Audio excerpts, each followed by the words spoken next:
Hello folks, Dustin Zarni here, Commissioner in the Car from Albany. I'm actually in Albany today. Today is Tuesday, April 25th, and we're talking about hearings at the Onondaga County Board of Elections. And you're probably wondering, why am I in Albany and talking about hearings at the Onondaga County Board of Elections? Well, this is one of my informational days that I do periodically. And I'm going to be doing, a lot of these on Tuesdays. So you're going to get a lot of Commissioner in the Cars on Tuesdays as session ends at the beginning of June. But hearings are going underway at the Onondaga County Board. We didn't have any today because I'm not there today. I was not scheduled to be there today. But we had 3 yesterday. We have 3 coming up later this week. We have a court case on Thursday. And then and we also had 3 hearings last week. And what are hearings? Well, if you remember at last week's Commissioner in the Car, I talked about the designation challenges that were coming in. Well, once we determine the challenges on independent designating petitions, we then have to hold a hearing. This is actually a new law, although the Onondaga County Board of Elections has been doing this for several years now. In fact, I think 6 years now we've been doing hearings in the way that we do them. We've always done them, but we've done them in a more formal way the last 6 years. But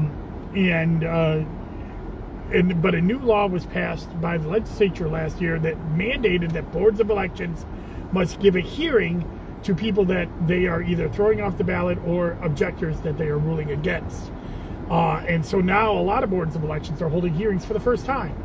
But we actually have 9 hearings that we have held or will hold.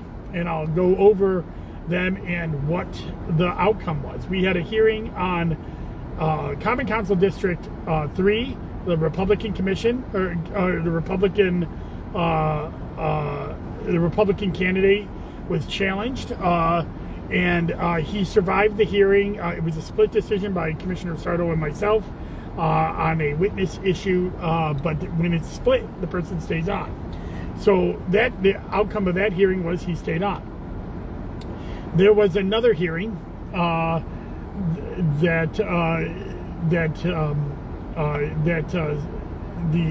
many of these hearings people didn't show up for, or have already said that they're not going to show up for, and so then the preliminary rulings are held. One of those was OCL 5, the Democrat, and OCL 11, the Democrat. They did not have enough signatures on their petitions, and they bypassed their hearing process and will not appear on the ballot. There was another candidate, Ian Hunter, for school board, a Republican, who also did not have enough signatures. He didn't show up for his hearing, so we held the hearing and of course threw him off the ballot. We also had a petition for Salina Town Supervisor on the conservative petition. This was one where a witness was challenged, and we ruled that the witness had every right to put the address down that they had, and that person was stayed on the ballot. We also had another hearing on conservative petitions for the 127th judicial delegates, another voter registration challenge. And what we found out this year is that voter registration challenges actually have to happen before petitioning begins. So both of those challenges on that were thrown out.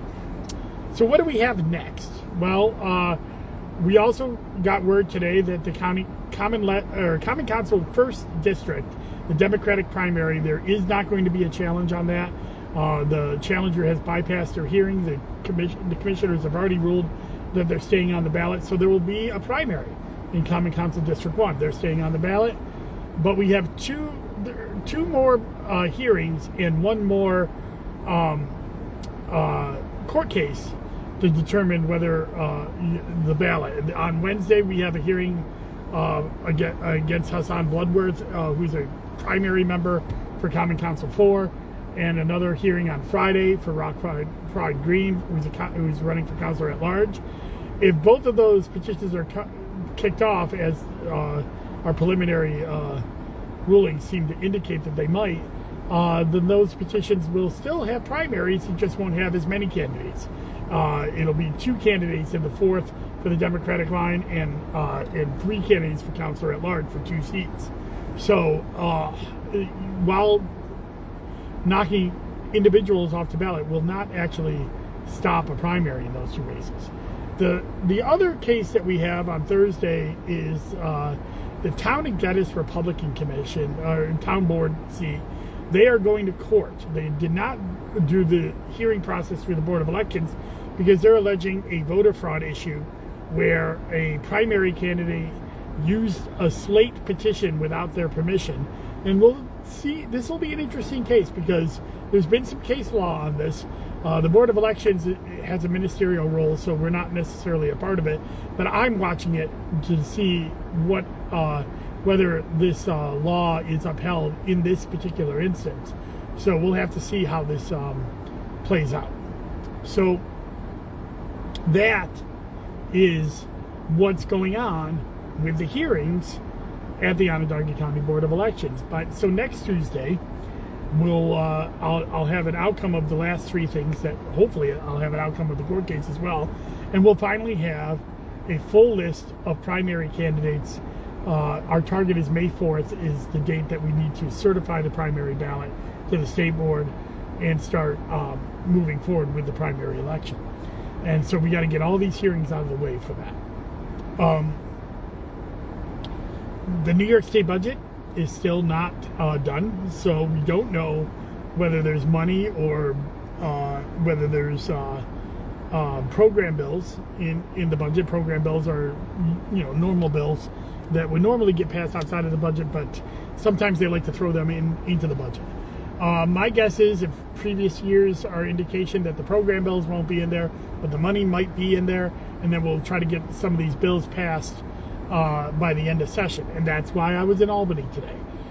This was actually supposed to be my post budget informational day. I'm not a lobbyist, so I don't lobby, but I do represent my caucus of commissioners, so I do an informational day. And I'm going to go up 4 more times between now and June to lobby for, or not lobby, have an informational day for these bills that will make elections better.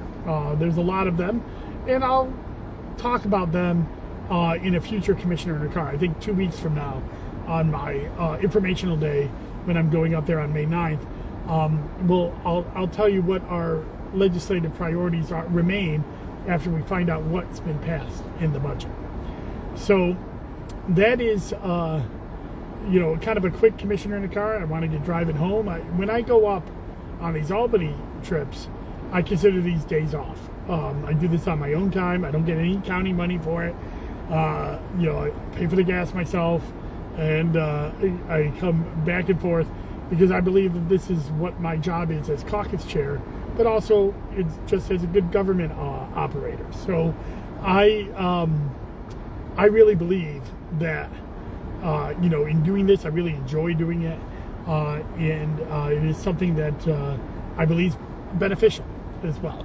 We may not get everything that we want when we do this stuff, but if we're not representing our needs to the members and the staffers, that's great. I also do a lot of Zoom calls on this stuff as well, and most of the stuff I'm pushing have bipartisan support.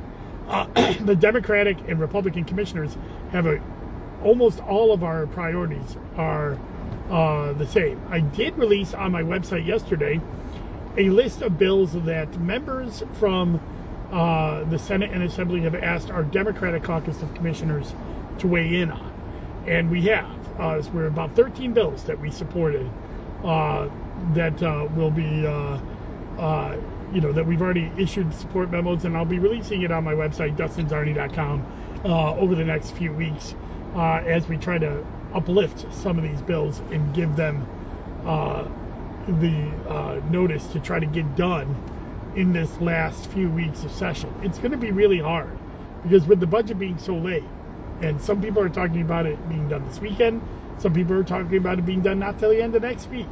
Well, when the budgeting is going this late, it leaves little time for these program bills to get done.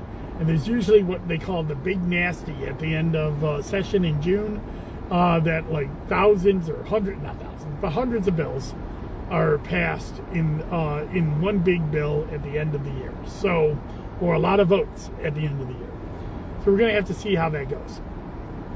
But I'm hopeful that some of our priorities, especially the ones that have already been passed by the Senate, and we just have to get the Assembly to pass it, have a good chance of getting passed this year. So that's all I got for Commissioner Carr. Thank you so much for tuning in. Later this week, on Thursday, I'm talking to Emily Essie, who is running for county clerk, a great candidate, up and coming, real good chance of winning. Those of you who have been following my week walks know that I've been talking about the county clerk race since the last county clerk race, because it was so close, and it's also tantalizing what Democrats can do on a countywide level. So please tune in for Emily Essie.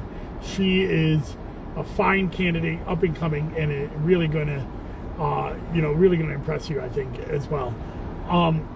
Speaking of Wheelie Wonks, next week I'll be doing the town of DeWitt. Right now I have the town of Cicero up on the website, and the town of Clay up on the website. I already did Cicero. I've also done the town of Clay. That's the current one. Going to DustinZarny.com, you can see that. And then next Tuesday, I will be doing another Commissioner in a Car, and remember, that will be on the finalizing of the hearing process, but also talking about the primary races and polling places. All of that will be decided this week, and I'll bring it to you next week on Tuesday's Commissioner in a Car. So thank you very much. Enjoy your day. Be safe out there, and I'll see you around. Bye-bye.